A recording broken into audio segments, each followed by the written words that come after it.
Selamat sore Tribuners, ada Mufti Fauzia hadir menemani Anda di Tribun Travel Update edisi hari Senin 24 Januari 2022. Hari ini Tribuners seperti biasa Mufti akan memberikan sejumlah informasi dan juga rekomendasi wisata untuk Anda sebagai opsi mengisi waktu luang maupun libur akhir pekan yang menarik untuk dikunjungi.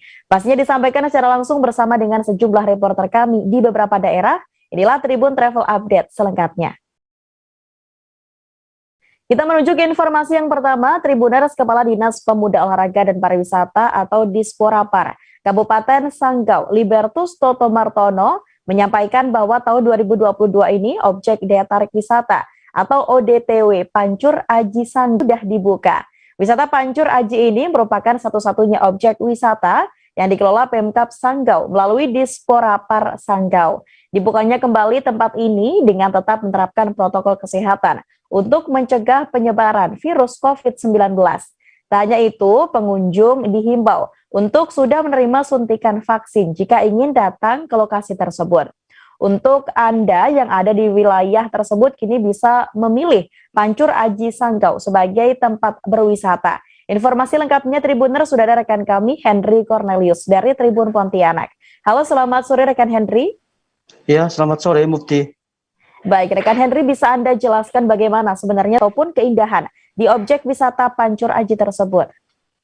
Iya, Mufti, dapat kami sampaikan bahwa objek wisata Pancur Aji Sanggau ini merupakan satu di antara objek wisata andalan di Kabupaten Sanggau, Kalimantan Barat. Dan saat ini objek wisata ini dibuka kembali untuk masyarakat umum. Objek wisata Pancur ini hampir setiap hari dikunjungi warga baik dari Kabupaten Sanggau ataupun luar Kabupaten Sanggau. Dan terlebih pada hari libur, objek wisata Pancur Aji ini selalu ramai dikunjungi warga dari berbagai usia. Dan bagi Anda yang ingin berakhir pekan bersama keluarga, teman, sahabat, dan jika ingin dimanja oleh suasana alam yang sejuk, asri, udara yang segar, dan air terjun yang menarik, dan lokasinya tidak terlalu jauh dari pusat kota Sanggau, maka datanglah ke Pancur Aji Sanggau ini. Di sana pesona yang dapat kita rasakan ketika berada di Pancur Aji adalah suasana alam yang damai, tenang, kawasan yang bersih dan airnya juga dingin dan dapat menjaga badan jika pengunjung mandi. Begitu, Mufti. Baik Henry, lalu bagaimana dengan akses ke objek wisata Pancur Aji ini dan kira-kira jika Tribuners datang ke sana begitu, apa saja fasilitas yang tersedia? Ya, untuk akses ke Pancur Aji Sanggau ini tidak diragukan lagi karena saat ini sudah nyaman untuk dilalui kendaraan karena jalannya sudah diaspal dan dicor beton. Hanya ada beberapa spot saja yang belum dicor beton atau diaspal, namun tetap dengan mudah dan nyaman untuk dilalui kendaraan. Lokasinya juga tidak begitu jauh dari pusat kota Sanggau, yaitu kurang lebih 3 km dari pusat kota Sanggau atau berkisar 15 sampai 20 menit saja jarak tempuhnya dengan menggunakan kendaraan roda 2 maupun kendaraan roda 4. Di simpang masuknya juga ada gerbang dan petunjuk lokasi ke objek wisata sehingga para pengunjung dijamin tidak akan tersesat dan pasti akan sampai di lokasi. Dan jangan khawatir juga karena di sana tersedia kamar mandi atau kamar ganti bagi pengunjung. Kemudian ada juga gazebo untuk bersantai sambil menikmati suasana alam yang nyaman. Terlebih juga bagi pengunjung yang sengaja membawa makanan untuk bersantap di sana sembari menikmati suasana di Pancur Aji Sanggau ini. Begitu, Mufti. Baik, Henry. Lalu untuk bisa masuk ke sana, Henry, pengunjung yang ingin datang kira-kira berapa tiket masuknya, Henry? Ya, untuk pengunjung yang akan berwisata ke Pancur Aji tentu ada tiket masuk besarannya, yakni tiket masuk orang dewasa Rp5.000, anak-anak Rp2.000, kendaraan roda 4 Rp5.000, dan kendaraan roda 2 Rp2.000. Selain itu, pengunjung juga harus tetap menerapkan protokol kesehatan untuk mencegah penyebaran COVID-19. Kemudian juga mereka wajib divaksin, baik satu maupun vaksin kedua, atau minimal vaksin pertama. Kemudian pengunjung juga akan ada dicek suhu tubuh, kemudian wajib menggunakan masker. Begitu, Mufti. Baik, Henry. Dan Tribuners terkait dengan informasi tersebut, kami juga sempat melakukan wawancara dengan Kepala Dinas Pemuda Olahraga dan Pariwisata Kabupaten Sanggau, Libertus Toto Martono. Berikut informasinya untuk Anda. Objek wisata yang ada di Kabupaten Sanggau, Pancur Aji, yang satu-satunya dikelola oleh pemerintah Kabupaten Sanggau. Dalam hal ini, kami dari Dinas Pemuda, Olahraga dan Pariwisata. Untuk tahun 2022 ini, setelah tahun baru, Pancuraji sudah kita buka untuk umum. Silakan kepada masyarakat yang ingin menikmati air, suasana alam, silakan datang ke Pancuraji. Sarana prasarana yang ada di Pancuraji ya memang sampai saat ini masih sangat terbatas. Ya, pengunjung dapat menikmati bersihnya air di Pancuraji sehingga bisa mandi ya dan menikmati suasana alam yang masih asri. Untuk masuk ke ODTW Pancuraji ya, kami sampaikan tiket dewasa itu 5.000, anak-anak itu 2.000, dan untuk kendaraan roda 4 itu 5.000 dan kendaraan roda 2 2.000. Kita menuju ke informasi selanjutnya, destinasi wisata Batara Malong kini menjadi salah satu tempat favorit masyarakat untuk berlibur di akhir pekan. Suasana sejuk serta hamparan padang rumput luas dan keindahan gunung sekitar menyambut wisatawan yang hadir ke wisata tersebut. Batara Malong yang juga dikenal dengan Lembah Salimbongan tampak indah dengan hamparan padang rumput dan aliran sungai di sampingnya. Di sana Tribuners juga bisa camping ditemani dengan sapi dan juga kuda. Seperti apa keindahannya sudah ada rekan kami Nining Anggraini dari Tribun Timur. Halo, selamat sore rekan Nining. Ya, selamat sore Miftah. Mufti. Baik rekan Nining, bisa Anda informasikan terkait dengan Batara Malong ini? Sangat cocok dijadikan sebagai tempat camping, apa alasannya? Ya, baik. Jadi memang Batara Malong di Kabupaten Pindrang ini menjadi destinasi wisata favorit. Baru-baru ini juga viral karena keindahan lembah Salimbungan ini sendiri. Nah, kenapa dijadikan tempat camping? Memang sangat cocok karena kita memang pada saat sampai di sana suasananya sangat sejuk ya, serta ada hamparan padang rumput yang luas dan keindahan gunung di sekitar yang bisa menyambut wisatawan. Dan di sini memang sangat sejuk juga Tribuners karena hampir sama dengan yang ada di Malino, Kabupaten Goa. Di sini juga sejuk dan lumayan dingin di malam hari. Seperti itu, Mufti. Baik Nining, mungkin dari Anda berkunjung ke sana, bisa Anda informasikan pemandangan apa saja yang bisa dilihat dan nikmati jika Tribuners datang ke Batara Malong ini? Ya, baik. Jadi ketika kita sampai di sini sangat subuh-subuh itu bisa kita lihat ada sunrise, kemudian kita juga bisa mendengar suara kuda dan sapi, karena memang di sini ada banyak kuda ya Tribuners, jarang-jarang ada tempat camping yang kita bisa lihat langsung atau bertemu langsung dengan kuda-kuda di hamparan rumputnya tersebut. Kemudian jangan khawatir jika memang sampai di sini karena lokasinya cukup dekat dengan perkampungan warga ya. Jadi ada penjual atau pedagang di sekitar sana seperti jualan alat-alat mandi ataupun snack-snack untuk dimakan. Kemudian ada juga masjid disediakan di sana. Kemudian ada juga toilet, jadi tidak usah khawatir kalau misalnya kalian kebelet pipis di malam hari, kalian bisa menggunakan fasilitas toilet yang lumayan dekat dari area perkempingan. Seperti itu rekan Mufti. Baik rekan Nining, lalu bagaimana rute untuk bisa ke Batara Malong dan adakah tips dan trik untuk dari Anda untuk pengunjung yang berkunjung ke Batara Malong, rekan Nining? Ya, jadi jarak tempuh untuk menuju lokasi wisata ini sekitar 65 km dari Kota Pindrang ya. Waktu yang dibutuhkan itu untuk sampai ke Batara Malong sekitaran 1,5 jam. Sedangkan jarak dari lokasi Kota Makassar itu sekitaran 200 km dan butuh waktu 5 jam untuk sampai ke sini, ke Batara Malong.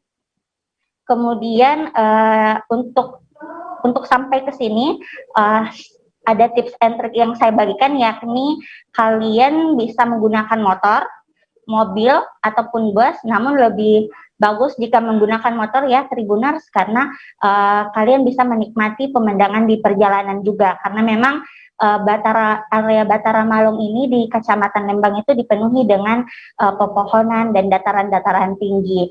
Nah, untuk tips and trik berikutnya itu yakni kalian harus membawa selimut, karena memang di malam hari itu sangat dingin.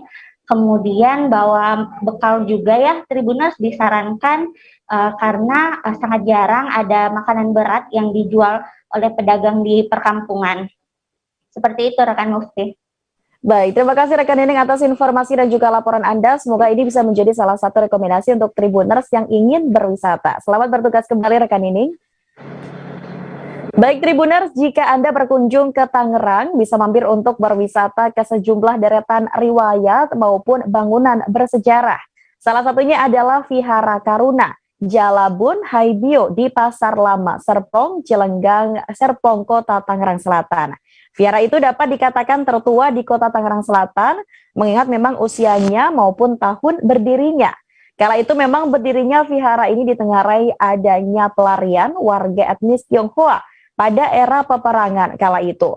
Untuk tahu mengenai sejarah tempat ini, Tribuners, Mufti sudah terhubung dengan rekan kami Rizky Amana dari Warta Kota Live. Halo, selamat sore rekan Rizky. Selamat sore rekan Mufti dan Tribuners Nusantara. Baik, rekan Rizky, dari informasi yang kami dapatkan memang vihara ini menjadi salah satu tertua begitu. Bisa Anda informasikan berapa usia dari vihara tersebut, Rizky? Iya, memang berdirinya vihara ini termasuk dalam kategori vihara tertua hingga saat ini di Kota Tangerang Selatan, mengingat usianya sudah 3 abad atau 300 tahun lebih sejak berdiri di tahun 1694. Seperti itu rekan Mufti. Baik Rizky, terkait dengan sejarah berdirinya dari vihara ini, bisa Anda ceritakan seperti apa? Ya, seperti yang tadi Anda sampaikan bahwa vihara ini benar berdiri dari adanya pelarian dari warga etnis Tionghoa yang ingin melarikan diri dari asalnya. Dulu masih daerah desa di Provinsi Banten, belum menjadi perkotaan ataupun perkabupatenan. Mereka melarikan diri akibat adanya peperangan atau kerusuhan di kawasan sana, lalu ingin menghijrahkan diri ke Jakarta. Sesampainya di Jakarta cukup lama menunggu suasana yang kondusif dari kampung halaman. Kemudian para pengungsi itu ingin kembali ke desa semula dengan berjalan kaki dan bertemu di kawasan Kali Cisadane hingga di kawasan Pasar Lama Serpong ini. Nah, di sana mereka mendapat informasi bahwa desa yang akan dituju kembali masih mengalami peperangan dan kerusuhan hingga beberapa warga etnis Tionghoa sempat berdiam diri di sana dan membangun sejumlah ornamen-ornamen dari etnis adat istiadat Tionghoa ini. Sebelumnya vihara ini memang sudah berdiri, namun dalam ukuran kecil oleh warga yang bisa dikatakan terkaya saat itu oleh etnis Tionghoa dan menampung sejumlah warga-warga pelarian baik itu dari etnis Tionghoa maupun tidak. Nah, seberjalannya waktu para pengungsi itu justru nyaman di lokasi tersebut dan menjadikan vihara itu menjadi perkumpulan Boy Hambio atau kepercayaan para leluhur yang tidak menutup kemungkinan bahwa vihara itu tidak hanya diikuti atau dari para kelompok menganut etnis Tionghoa, melainkan warga lain atau etnis lainnya. Seperti itu. Lalu sejak kala itu vihara itu terus dilakukan renovasi hingga saat ini, dan diketahui bahwa vihara tersebut juga memiliki saudara tertua leluhurnya, yaitu Bon Takbio di Sukasari, Kecamatan Kota Tangerang saat ini, dan Bon Sambio, di mana Bon Takbio itu usianya telah 500 tahunan atau 5 abad, sedangkan Bon Takbio itu sudah sekira 4 abad. Nah, jika ditarik garis lurus secara geografis dari kali Sungai Cisadane ini, ketiga vihara itu yakni Bon Takbio, lalu Bon Sanbio dan Boy Hambio ini memiliki garis yang sepadan atau lurus dengan aliran Sungai Cisadane. Disebutlah makanya perkumpulan itu sebagai warga etnis Tionghoa. Hingga saat ini vihara tersebut ramai dikunjungi sejumlah warga etnis Tionghoa maupun di luar non etnis Tionghoa yang memiliki kepercayaan terhadap para leluhurnya. Seperti itu, Mufti. Baik, rekan Rizky, di samping memang sejarah yang memang sudah disebutkan tadi, mengingat bahwa sekarang ini menjelang Imlek begitu ya, bagaimana persiapan dari vihara tersebut, rekan Rizky? Iya, vihara tersebut memang kerap dikunjungi oleh beberapa kepercayaan umat Tionghoa, baik itu dari kawasan kota Tangerang, Provinsi Banten, maupun di luar Provinsi Banten sendiri, karena usia yang cukup tua, mereka banyak memiliki sanak saudara yang sudah hijrah ke wilayah-wilayah lain hingga menjadi titik kumpul di saat perayaan Tahun Baru Cina atau Imlek ini ya. Dan sekarang persiapannya tersebut seperti membersihkan sejumlah patung-patung dari kepercayaan mereka, ornamen-ornamen seperti lampion yang mendominasi warna merah serta lilin-lilin yang mendominasi warna merah dipersiapkan oleh panitia. Dan sangat dirugikan bahwa tahun ini karena masih adanya pandemi, vihara tersebut tidak menerima terlalu banyak tamu, mengingat perlunya pengetatan protokol kesehatan COVID-19. Lalu vihara ini hingga saat ini tetap menerima tamu dengan batasan-batasan yang telah ditetapkan dan jadwal-jadwal yang telah ditetapkan agar tidak adanya kerumunan yang terjadi. Nah, vihara ini nantinya tidak memiliki acara khusus atau adat istiadat khusus, mengingat masih adanya larangan kegiatan kerumunan hingga seperti cah gome, terus tarian barongsai, dan pelepasan burung pipit waktu Imlek itu tidak diadakan sementara waktu hingga pandemi mulai terhentikan. Seperti itu, rekan Mufti. Baik, luar biasa. Terima kasih rekan Rizky atas informasi dan juga laporan Anda. Kami juga sempat melakukan wawancara dengan Tatang Jong Fendi yang merupakan Ketua Bonhai Biovihara Karunajala. Berikut informasinya untuk Anda. Saya Tatang Jong Fendi. Saya Ketua Bonhai Biovihara Karunajala. Pak, saya ingin mengenal nih Pak. Vihara ini sudah berdiri sejak kapan? Karena banyak kabar yang menyatakan bahwa vihara ini tertua ya Pak di kota Tangerang Selatan. Apakah benar atau bagaimana, ada sejarah yang lain mengenai tentang berdirinya vihara ini Pak? Benar. Sekarang umur apa usia ya? Kurang lebih 300 tahun ya, 300 tahun. 300 tahun lebih ya Pak? Iya. Sejak kapan Pak berdirinya vihara ini Pak, kalau boleh tahu? 1694. Bagaimana Pak yang Bapak ketahui mengenai etnis Tionghoa sampai berdirinya vihara ini, mengingat dari 1694 ya Pak? Itu ada yang Bapak ketahui, bisa diceritakan sedikit nggak Pak? Begini ya, soal tahu nggak tahu, saya mungkin kan usia saya juga nggak sampai sana. Mungkin antara dengar leluhur saya, nenek moyang saya, dulunya ini kan wihara ada orang yang terkaya lebih lagi mendirikan wihara. Mungkin dulunya masih asal berdiri aja ya. Waktu itu di seberang sini, seberang namanya apa? Bukan Sauk, Pagalaur ya? Pagalaur. Di desa ya, di kampung-kampung. Waktu itu ada kerusuhan. Itu banyak orang-orang Tionghoa yang ngeli atau nggak ngeli? Ngungsi. Melarikan diri dari kerusuhan itu ya Pak? Daerah dia. Itu dia ke Jakarta, kebanyakan ke Jakarta. Karena Jakarta itu ramai, banyak juga yang nolong deh ya. Waktu itu dia sudah keadaan aman, dia kembali mau ke daerahnya. Cuman dia singgah dulu di sini. Dia menunggu sampai benar aman. Nah, dia singgah di wihara ini, di Bonhai. Bukan wihara Bonhai ya, maksudnya Bonhai Bio. Bonhai Bio. Ya, dulunya Bonhai Bio. Baik Tribuners, masih banyak informasi menarik lainnya yang kami sajikan untuk Anda, jadi tetaplah bersama kami di Tribun Travel Update.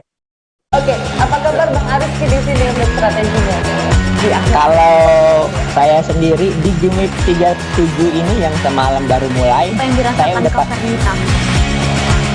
Sebenarnya aku nggak ngerasa itu penangkapan atau penggerbegan atau apapun itu. Karena gini loh, posisinya aku kriteria. Jadi kita mengenal disebut dengan stroke yang tidak berdarah dengan stroke yang berdarah. Stroke yang tidak berdarah itu biasanya ditandai dengan adanya penyumbatan. Kalau itu penyumbatan di sini mungkin pikirnya tidak ke situ kali ya. Tapi kalau di Korea atau di Kamboja itu ada beberapa paper yang saya itu mas, ya dulunya tukang koran. Oh gitu ya. Tukang koran. Ya, saya baca itu Pak. Tuh kan, pernah baca kan? Ya. Jadi kalau saya jadi tangga, itu udah bersyukur banget. Si anak ini dijadikan sebagai tersangka begitu. Ya, kalau ini kita bicara yang di luar kasus Situbondo ya. Dengan nama hujan shower, di mana terdapat batas jelas antara daerah hujan dan tidak hujan yang biasanya terjadi pada fase awal mature stage atau tahap berbahaya dewasa. itu Kang.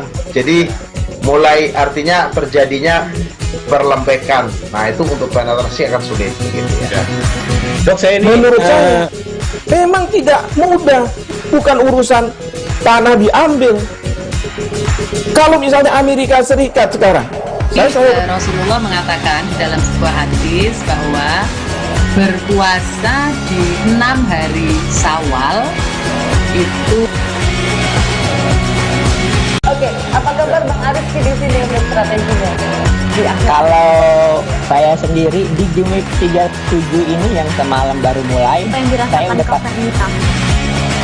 sebenarnya aku nggak ngerasa itu penangkapan atau penggerbegan atau apapun itu. Karena gini loh, posisinya aku kriteria. Jadi kita mengenal disebut dengan stroke yang tidak berdarah dengan stroke yang berdarah. Stroke yang tidak berdarah itu biasanya ditandai dengan adanya penyumbatan. Kalau itu penyumbatan di sini mungkin pikirnya tidak ke situ kali ya. Tapi kalau di Korea atau di Kamboja itu ada beberapa paper yang saya itu mas, ya dulunya tukang koran. Oh gitu ya. Tukang koran. Ya, saya baca itu Pak. Tuh kan, pernah baca kan? Ya. Jadi kalau saya jadi tangga, itu udah bersyukur banget. Si anak ini dijadikan sebagai tersangka begitu. Ya, kalau ini kita bicara yang di luar kasus Situbondo ya. Dengan nama hujan shower, di mana terdapat batas jelas antara daerah hujan dan tidak hujan yang biasanya terjadi pada fase awal mature stage atau tahap berbahaya dewasa. itu Kang. Jadi mulai artinya terjadinya perlempekan. Nah itu untuk penetrasi akan sulit gitu ya. Dok, saya ini menurut saya memang tidak mudah, bukan urusan tanah diambil. Kalau misalnya Amerika Serikat sekarang, Rasulullah mengatakan dalam sebuah hadis bahwa berpuasa di 6 hari Syawal itu. Oke, apa kabar Bang Arif di sini untuk strateginya? Kalau saya sendiri di Jumip 37 ini yang semalam baru mulai, saya udah pasti. Terima kasih Tribuners, Anda masih bersama kami di Tribun Travel Update bersama saya Mufti Fauziah. Tribuners, kita menuju ke wisata selanjutnya. Ada wisata baru di Kabupaten Mesuji. Namanya adalah wisata embung dan kolam renang Raya Tirta Mulya yang baru resmi dibuka pada 1 Januari 2022. Sejumlah wahana Tribuners, terutama wahana permainan, bisa dinikmati di sini jika pengunjung datang kemari. Mulai dari embung dengan fasilitas permainan bebek, apung, dan dayung, hingga kolam renang untuk anak-anak. Dan keberadaan wisata baru ini seolah menjadi oase bagi warga Kabupaten Mesuji. Untuk informasi lebih lengkapnya, Tribuners, kami juga sudah terhubung bersama dengan rekan kami, Rangga Yusuf dari Tribun Lampung. Halo, selamat sore rekan Rangga. Halo, selamat sore rekan Mufti dan Tribuners. Baik, rekan Rangga, bisa Anda ceritakan terkait dengan alasan kenapa mungkin wisata ini dinamakan sebagai wisata embung dan juga kolam renang raya. Bisa Anda informasikan rekan Rangga? Baik rekan Mufti dan Tribuners, jadi wisata embung dan kolam renang ini namanya adalah wisata embung raya Tirta Mulya.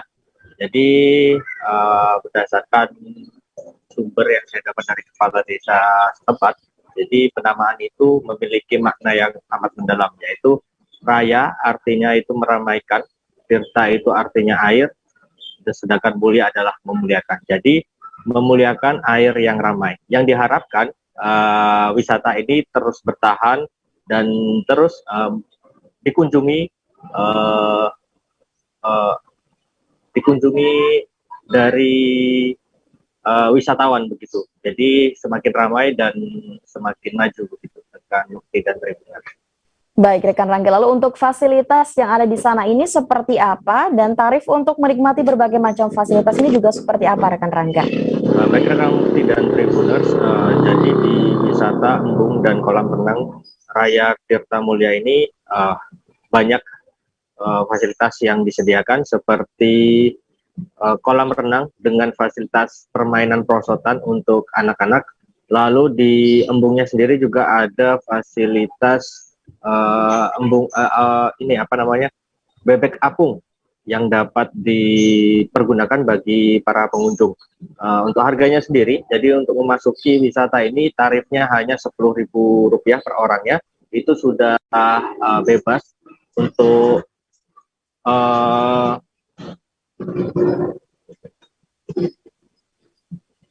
untuk berenang sepuasnya di kolam renang di situ. Lalu untuk memanfaatkan bebek apungnya sendiri itu membayar uang Rp10.000 berdasarkan perdes yang mengatur. Lalu untuk ini rekan Mufti, untuk parkir itu biayanya hanya Rp5.000 mobil dan Rp2.000 untuk motor begitu rekan Mufti dan Tribuners.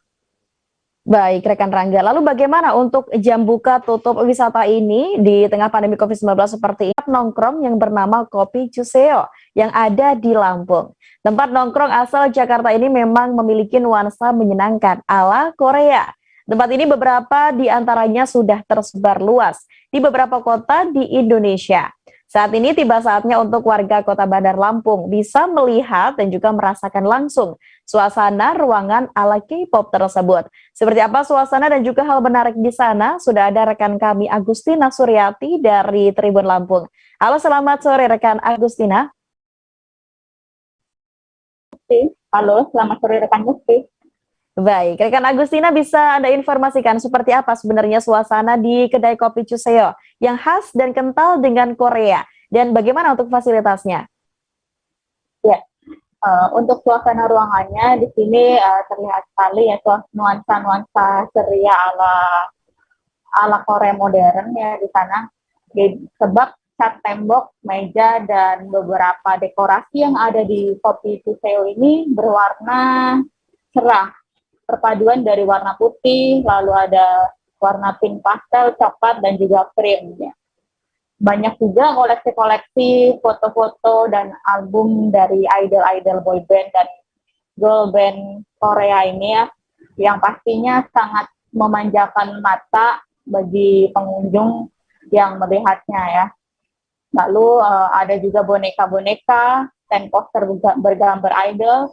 Lalu ada photoshoot berupa miniatur halte Korea, lalu tembok mural, dan lain-lain. Jadi di situ tidak hanya menyajikan koleksi-koleksi gambar idol-idol K-pop saja, melainkan di situ juga ada beberapa gambar bernuansa film Koreanya juga begitu. Lalu spot-spotnya itu di sana itu ada spot untuk bersantai ya, bangku santai, dan beberapa bangku khusus yang disediakan staf kontak masing-masing itu apabila ada yang ingin mengerjakan tugas ataupun pekerjaan di sana dengan santai, begitu Mufti. Baik, rekan Agustina. Lalu untuk jika Tribuners berkunjung ke sana, apa saja menu yang disajikan dan mana di antara menu-menu ini yang paling spesial dan harganya ini kira-kira berapa, rekan Agustina? Oke.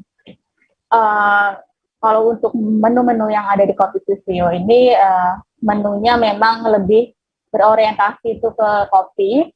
Namun kopi yang ada di sini itu diberi nama dengan nama-nama panggilan ala Korea ya, seperti kopi uni, kopi opa, kopi ajusi, lalu ada spring day, ada blue flame ya. Jadi kalau untuk signature dari kopinya sendiri itu ada kopi opa, lalu ada juga caramel macchiato. Lalu untuk basic non coffee-nya itu ada mint coco, blue flame, spring day, banana uyu, dan lainnya ya.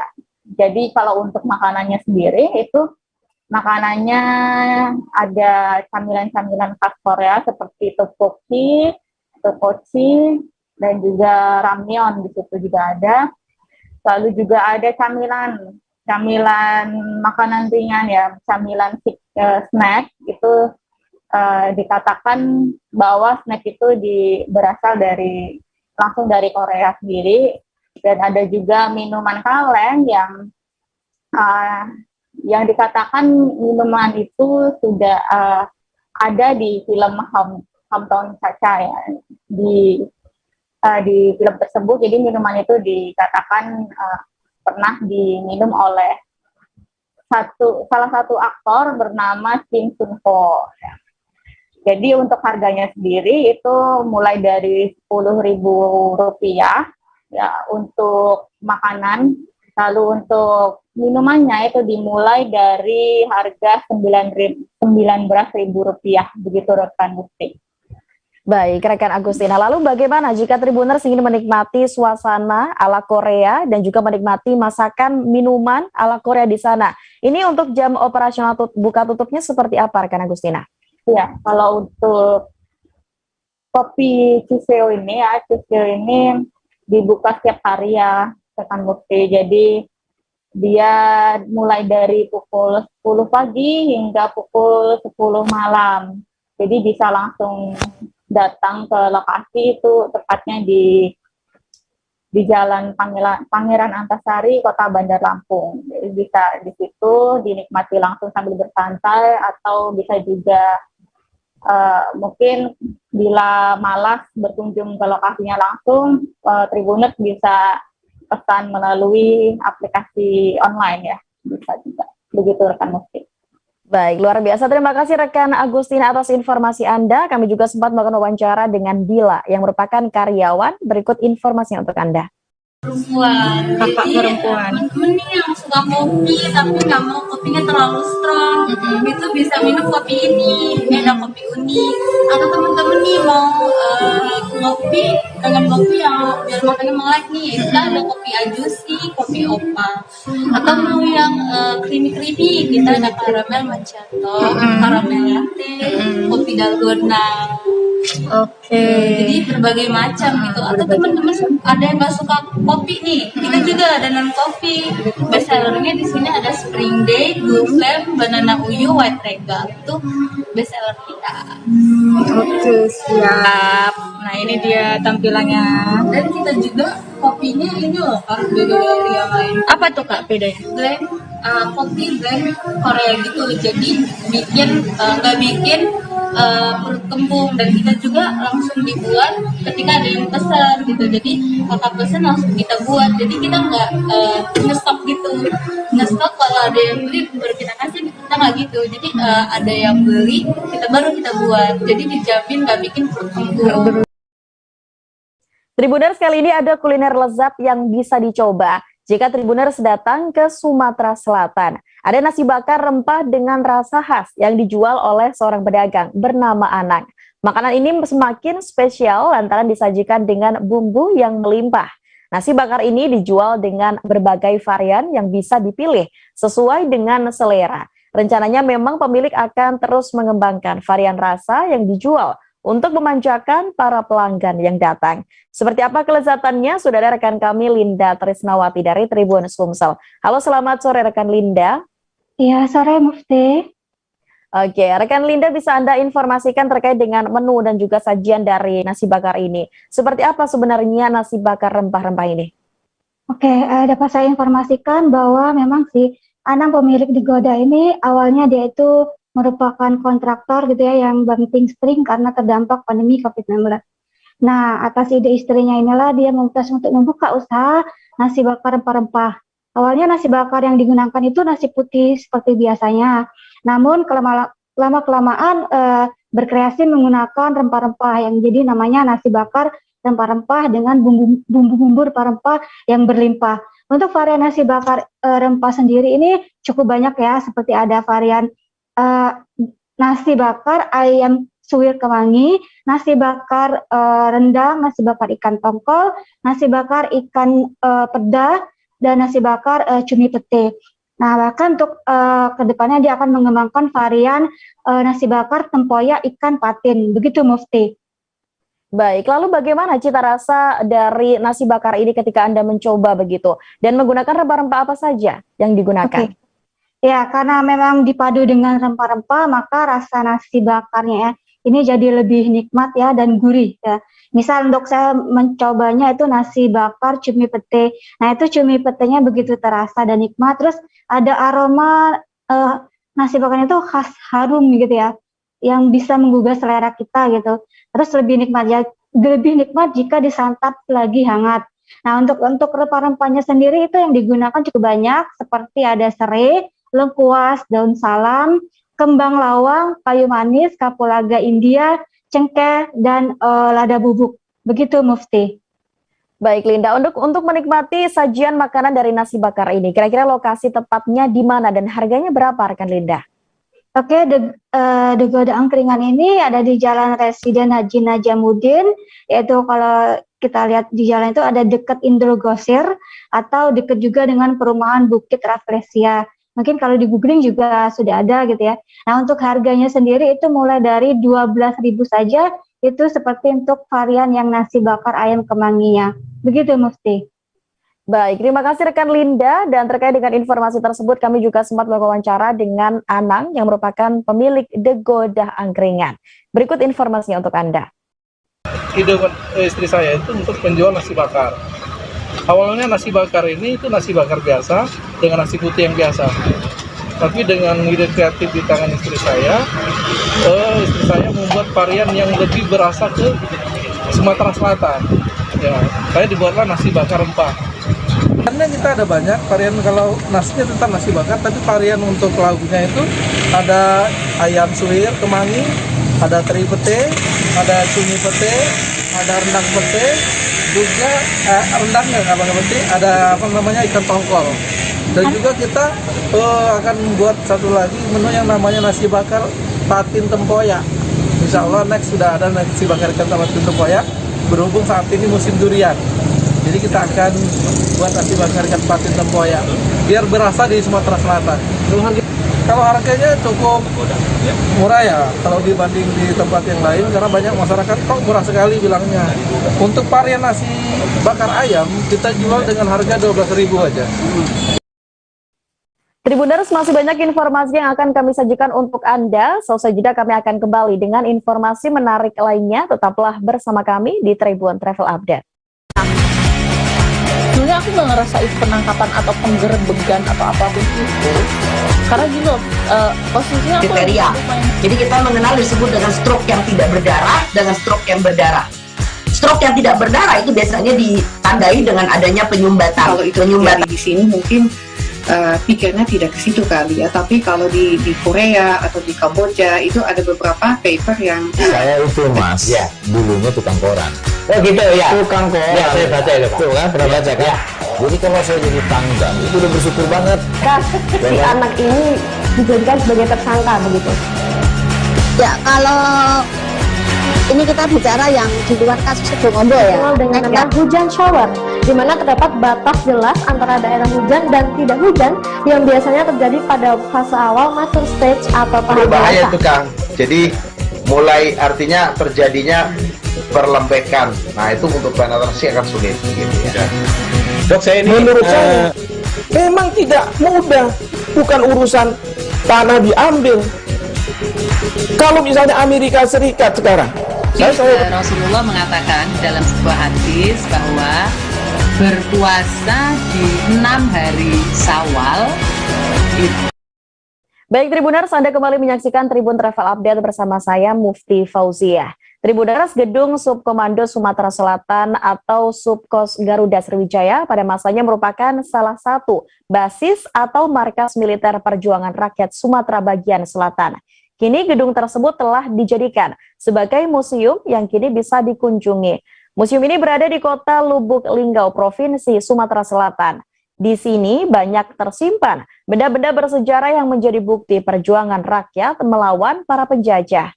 Untuk Tribuners yang ingin mengajak keluarga berwisata sejarah, Tempat ini memang cocok untuk dikunjungi. Informasi lengkapnya sudah ada rekan kami Ahmad Farozi dari Sriwijaya Pos. Halo, selamat sore rekan Ahmad.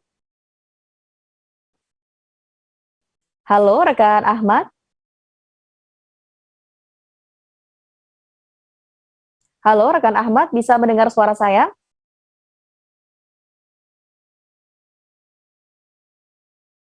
Halo rekan Ahmad Farozi.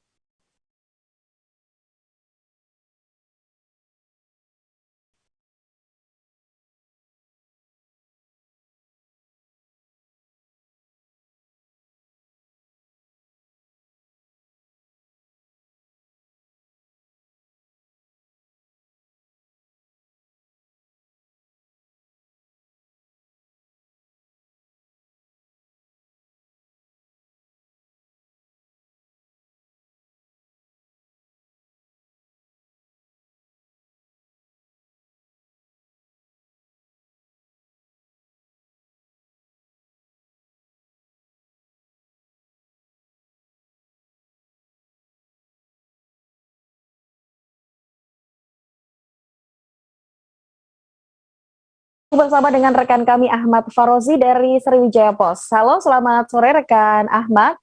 Selamat sore, Mufti. Baik, rekan Ahmad, bisa Anda ceritakan bagaimana sebenarnya sejarah dari Museum Subkos Garuda Sriwijaya ini? Halo, rekan Ahmad. Oke. Baik, rekan Ahmad, bisa Anda ceritakan bagaimana sejarah dari Museum Subkos Garuda Sriwijaya, rekan Ahmad? Baik, pemirsa, dapat kami laporkan bahwasanya gedung Subkomando Sumatera Selatan Garuda Sriwijaya itu yang terletak di Kota Lubuk-Linggau itu ya. Itu awalnya merupakan gedung pemerintahan Belanda di wilayah Ander Abdeling Musi Ulurawas. Itu cikal bakal Kabupaten Musirawas saat ini ya. Sebelum pecah menjadi 3 daerah. Musirawas, Lubuk-Linggau, dan Muratara. Di masa penjajahan Belanda, gedung ini digunakan untuk pusat pemerintahan mereka. Dan kemudian setelah peralihan ke Jepang juga pernah digunakan oleh tentara Jepang untuk basis mereka di sana ya. Dan gedung Subkos Garuda Sriwijaya yang terletak di Lubuk-Linggau ini merupakan salah satu basis militer pejuang kita di masa perjuangan melawan penjajah ya. Sebelumnya basis atau markas militer pasukan kita itu berada di kota Palembang yang merupakan ibu kota Provinsi Sumsel.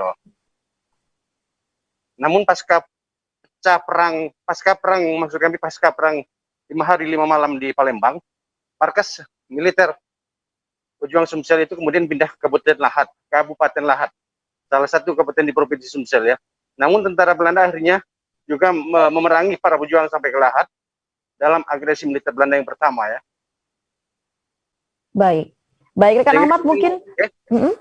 Sehingga kemudian markas militer yang ada di Kota Lahat itu setelah diserang oleh Belanda, kemudian pasukan kita pindah ke Lubuk-Linggau ya, bermarkas di gedung Subkomando Sriwijaya yang ada saat ini. Itu demikian, Mufti. Baik, rekan Ahmad, mungkin juga bisa Anda informasikan terkait dengan benda-benda apa saja yang sudah ada ataupun yang memang sekarang sudah ada di Museum Subkos Garuda, dan bagaimana untuk kondisi sekarang ini, rekan Ahmad? Oke, Mufti. Di gedung Subkos Garuda Sriwijaya ini banyak sekali benda-benda bersejarah ya, khususnya benda-benda bersejarah yang berkaitan dengan perjuangan masyarakat melawan penjajahan Belanda maupun Jepang. Di gedung Subkos ini salah satunya bisa kita ceritakan, misalkan itu ada salah satu tombak atau dua unit tombak yang dipajang di museum ini. Itu tombak dari suku Anak Dalam yang juga ikut andil dalam perang merebut persenjataan Jepang tahun 1909 maksud kami 1945, 30 Desember 1945 di stasiun kereta api Lubuk-Linggau. Dan tombak kujur suku Anak Dalam ini sekarang disimpan di Museum Subkos Garuda ini. Kemudian yang tak kalah menariknya di sini ada benda-benda bersejarah zaman perjuangan yang di bidang transportasi. Itu ada 2 unit, itu ada 1 mobil Jeep Willys kemudian lokomotif. Untuk jeep Willys ini sendiri itu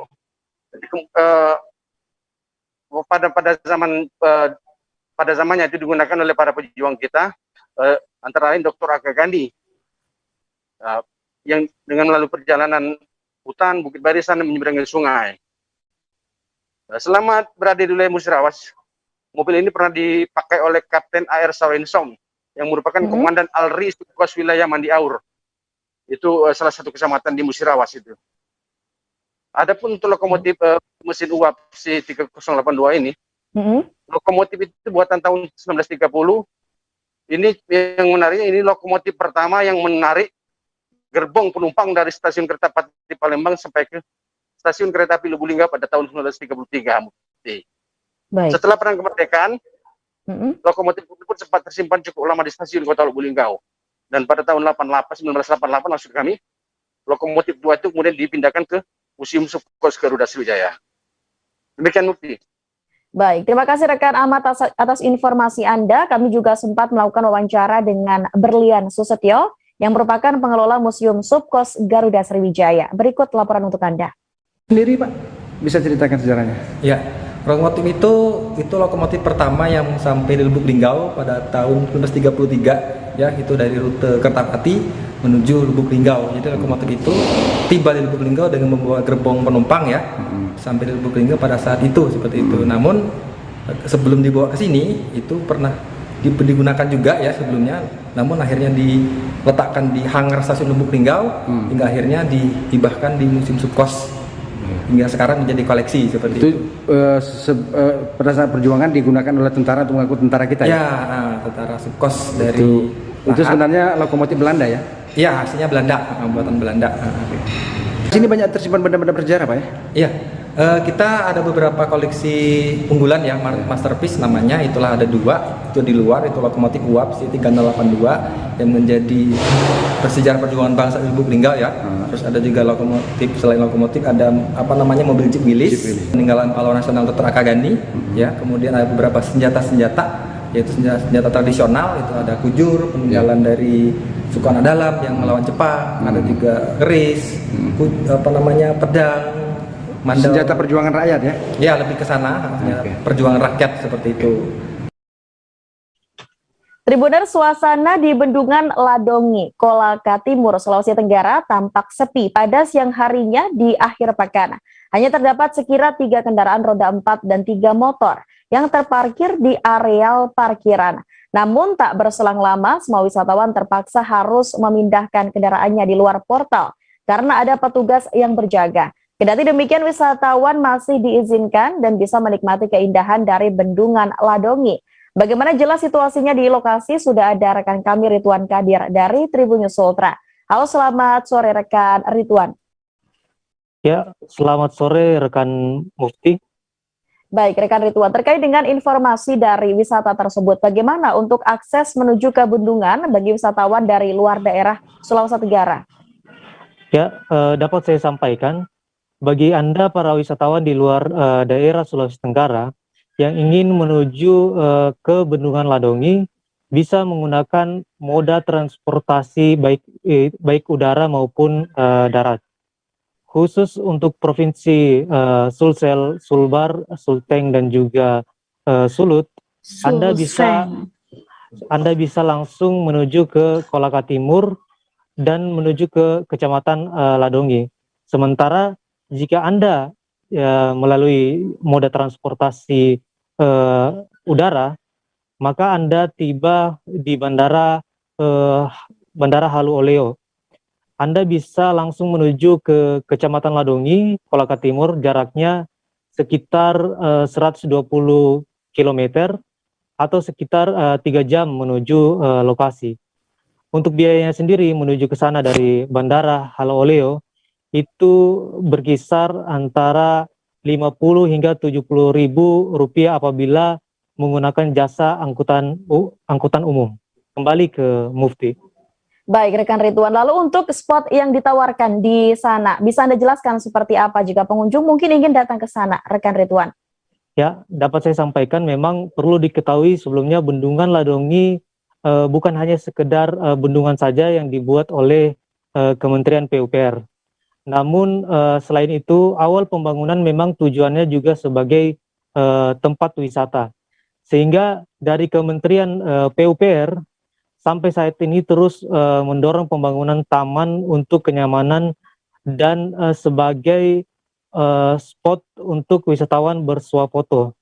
Terdapat beberapa taman yang menjadi tempat berfoto baik di areal parkiran maupun hingga ke puncak bendungan dengan menyuguhkan keindahan puncak yang dapat dinikmati wisatawan untuk melihat Kecamatan Ladongi dari ketinggian. Kembali ke rekan Mufti. Baik, terakhir rekan Ridwan, apa saja tanggapan dari pengunjung saat berlibur dan menikmati akhir pekan di sana ketika Anda berkunjung, Ridwan? Ya, berdasarkan keterangan dari warga atau wisatawan, salah satu wisatawan asal kota Kendari yang bernama Lia mengatakan baru pertama kali dia bersama teman mengunjungi bendungan tersebut. Ia merasa sangat senang bisa menikmati keindahan bendungan itu. Dia juga mengatakan terdapat banyak spot untuk mengambil gambar di bendungan. Bahkan dia sampaikan areal parkiran saja bisa dijadikan latar untuk mengabadikan foto pada saat itu. Katanya di bagian puncak juga spot paling bagus karena berada di ketinggian dan bisa melihat lebih luas bendungan Ladongi. Kembali ke Mufti. Baik, terima kasih luar biasa rekan Ridwan atas informasi dan juga laporan Anda. Selamat bertugas kembali. Baik Tribuners, kita menuju ke informasi yang terakhir untuk Tribuners pecinta kuliner pedas. Tempat ini cocok untuk dikunjungi. Di Kartasura ada kuliner super pedas yang jadi favorit mahasiswa Universitas Muhammadiyah Surakarta. Namanya adalah Warung Dicadas. Warung Dicadas terletak di Jalan Menko Raya Nilasari, Gonilan, Kartasura, Sukoharjo, Jawa Tengah. Warung makan ini menyediakan makanan dan camilan spesialis pedas dengan ragam sambal yang bisa dipilih. Pastinya Tribuners pecinta pedas bisa mencoba berbagai macam jenis sambal. Harganya pun terjangkau dan murah di kantong mahasiswa. Seperti apa pedasnya? Sudah ada rekan kami Nurul dari Tribun TF Travel. Halo, selamat sore rekan Nurul. Halo, rekan Nurul. Selamat sore, Mufti. Baik, rekan Nurul bisa Anda informasikan terkait dengan lokasi dan juga jam buka dari Warung Dicadas yang menyediakan berbagai macam menu pedas ini. Baik, Mufti, Warung Dicadas ini berada di Jalan Menco Raya Nilasari Gunilan, Kartosuro, Sukoharjo, Jawa Tengah. Tepatnya masuk ke Menco Gang 3. Nah, lokasinya ini dekat sekali dari kampus Universitas Muhammadiyah Surakarta atau UMS dan juga Masjid Nilasari. Jadi gampang banget untuk menemukan lokasi Warung Dicadas. Kemudian Warung Dicadas ini juga buka sejak tahun 2015 dan sekarang buka kembali setelah 22 tahun sempat tutup sementara karena pandemi, tapi sekarang sudah buka kembali mulai pukul 10 pagi. Jadi Tribuners yang ingin makan siang di Warung Dicadas bisa datang mulai 10 pagi. Mufti. Baik, lalu ketika Anda datang ke sana dari informasi yang Anda dapatkan, menu favorit apa yang disajikan dan harganya kira-kira berapa? Ya, Mufti, untuk menu-menu di Dicadas sendiri itu ada beberapa menu yang paling favorit dan digemari mahasiswa UMS. Untuk menu karinya yaitu ada nasi ayam Cadas plus plus, di mana nasi ayam ini nanti dibalut dengan sambal super pedas yang warnanya sangat merah. Kemudian untuk menu berkuah yang paling banyak dicari dan paling cepat sold out-nya saat musim hujan seperti ini yaitu menu ayam cengek, di mana itu adalah kuah merah lengkap dengan cabai rawit setan di dalamnya, Mufti. Untuk harganya sendiri ini sangat murah bayar sekali, mulai dari 8 ribuan, tapi untuk menu paket tersedia mulai dari 10 ribuan, jadi sangat ramah di kantong dan juga murah meriah untuk kalangan mahasiswa, Mufti. Baik, Nurul, mungkin dari informasi yang didapatkan, apakah menu ini bisa dipesan secara langsung atau mungkin bisa juga melayani delivery order, rekan Nurul? Iya, Mufti, untuk saat ini Warung Dicadas sudah bisa melayani pemesanan secara langsung di tempat. Jadi untuk Tribuners yang ingin datang makan siang atau makan malam bisa langsung datang saja ke warungnya di Jalan Menco Raya Nilasari Gunilan, Kartosuro, Sukoharjo, Jawa Tengah, tepatnya di Menco Gang 3. Atau jika malas untuk keluar rumah atau keluar kos, Di sini juga melayani delivery order, nanti tinggal WhatsApp saja atau bisa lihat di sosial media untuk diantarkan ke pos atau ke rumah masing-masing. Kemudian warung Decadas juga menyediakan menu sambal secara terpisah yang bisa dipesan secara online melalui Tokopedia maupun pemesanan online lainnya, Mufti. Baik, terima kasih Nurul atas informasi Anda. Kami juga sempat melakukan wawancara dengan Akmam Yuniar yang merupakan owner warung Decadas. Berikut informasi untuk Anda. Ketika pandemi ini kan emang posisi warung kami itu yang diutamakan kan apa targetnya itu kan mahasiswa. Ketika mahasiswa tidak ada, otomatis sangat drastis penurunan income penjualan dari warung kami. Oh, seperti itu. Iya. Terus ini kan pernah tutup sementara nih, bukanya ini lagi warungnya itu kapan Mas? Sejak kapan? Buka lagi kurang lebih udah 1 minggu. Udah seminggu. Iya, jadi kemarin itu selama 2 tahun itu saya berhenti tapi nggak jualan di sini, tapi tetap masih delivery dari rumah. Kayak dulu lagi, jadi mulai dari nol kembali. Oke, jadi buat Tribuners yang mau ke sini bisa langsung datang ke warungnya. Terus ini ada yang tanya nih, ada promo nggak Kak? Tuh, Ada. Ada? Ada. Ada. Oke, ada promo apa nih Kak? Promo makan di tempat free es teh. Tribuners, demikianlah informasi dalam Tribun Travel Update kali ini. Nantikan informasi lainnya hanya di tribunnews.com. Saya Mufti Fauzia, mewakili kru yang bertugas pamit undur diri. Terima kasih dan sampai jumpa. Jangan lupa like, subscribe, dan share ya.